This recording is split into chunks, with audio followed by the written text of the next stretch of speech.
Olá pessoal, nesse vídeo vou fazer um react a um argumento colocado pelo Scania, né, de que o reino de Jesus não tem nada de espiritual. Ele está dizendo aí, anunciando a chegada das tropas de Roma para destruir Jerusalém. Esse é o reino de Roma, que está por vir e tirar Jerusalém dos judeus e entregar para um outro povo. Que povo? Os romanos. Né? Então é uma luta bem concreta, não é uma luta espiritual. Jesus não está falando nada de luta espiritual. Ele está falando de uma luta bem concreta. Bom, essa questão ela envolve a questão do reino dos céus. Isso é um tema bastante amplo. Eu não vou esgotar o assunto aqui, só vou trazer alguns pontos aqui, tá? Então, essa questão de você ter Jesus falando sobre um reino aqui material ou sobre um reino espiritual, essa mistura entre os dois, né? Alguns pontos a considerar. Menahem, ele foi um rabino judeu, ele é mencionado no Talmud, ele foi o segundo depois de Hillel.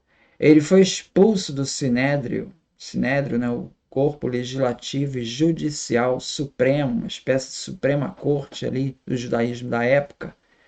Ele foi expulso do Sinédrio por se envolver na política, ao prever que Herodes o Grande, né, se tornaria rei. Então, você veja como que essa mistura político religiosa era problemática. Né? Esses eventos ocorreram durante um período de agitação política na Judéia, e as autoridades religiosas estavam particularmente preocupadas com a influência estrangeira sobre os assuntos internos judaicos. Então, essa ênfase num reino muito terreno e cuidando das coisas relacionadas com reinos terrenos, né, daqui da terra, era vista com certa preocupação.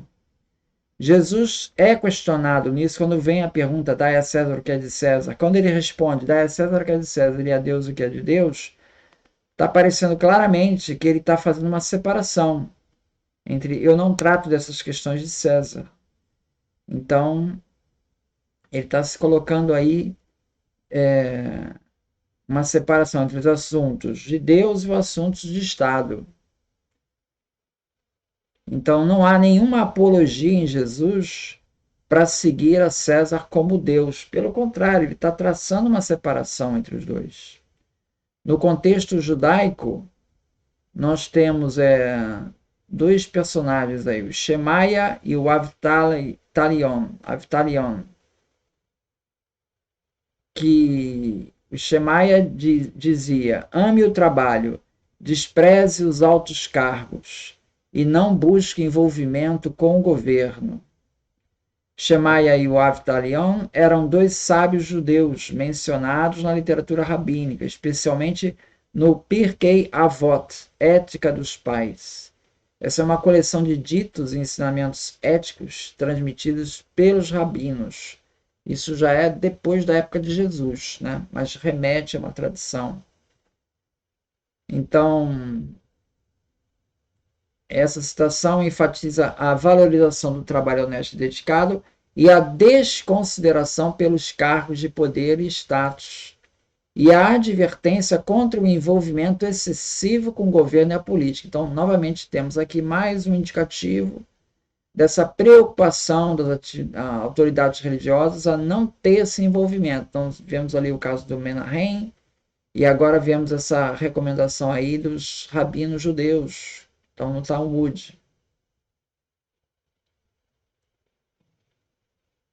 É a expressão da ética judaica que prioriza valores como integridade, humildade e foco nas responsabilidades individuais, em vez de aspirações de poder ou prestígio. Diz assim: cuidado com os governantes, pois esses fingem ser amigos de alguém somente para seu próprio benefício. Eles agem amigavelmente quando isso lhes convém, mas não apoiam a pessoa numa hora de necessidade. Então vocês vejam a preocupação das autoridades judaicas, né, em traçar essa separação. Jesus parece que está nessa linha de raciocínio. Ele está traçando uma separação. Então veja, Jesus não está propondo algo novo, ele está destacando algo que já está dentro do contexto judaico, para evitar essa separação. Tá? Ademais, a gente já viu aqui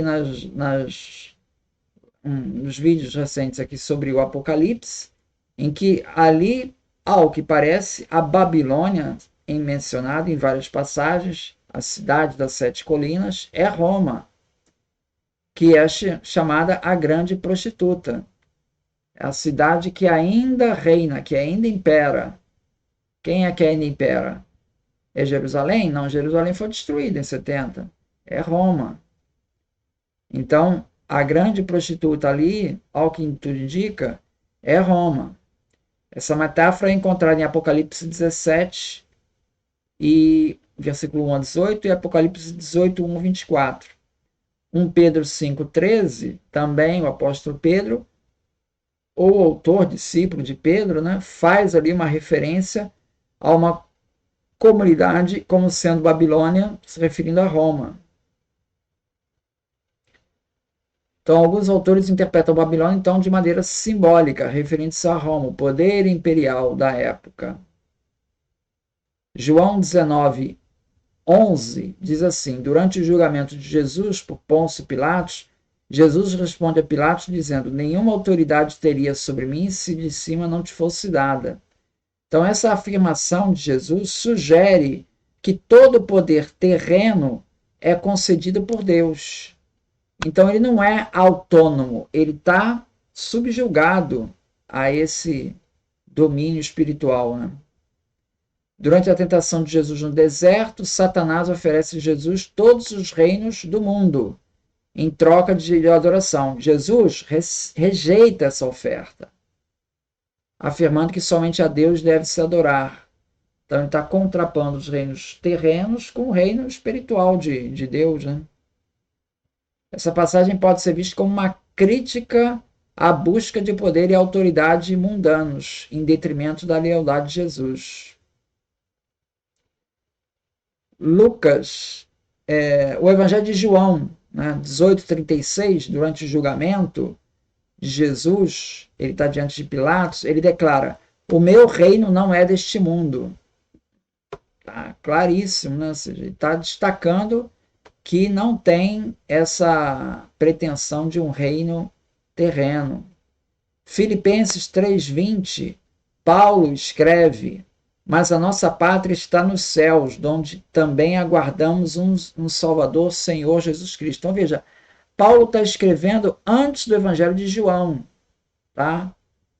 E Paulo já está dizendo: a nossa pátria está nos céus, não é um reino terreno. Os cristãos não estão aguardando um reino terreno. Muitos judeus aguardavam o Messias para tirar o jugo de Roma e transformar Jerusalém num novo reino que dominaria a terra. Né? Jesus não está nessa perspectiva desse Messias militar.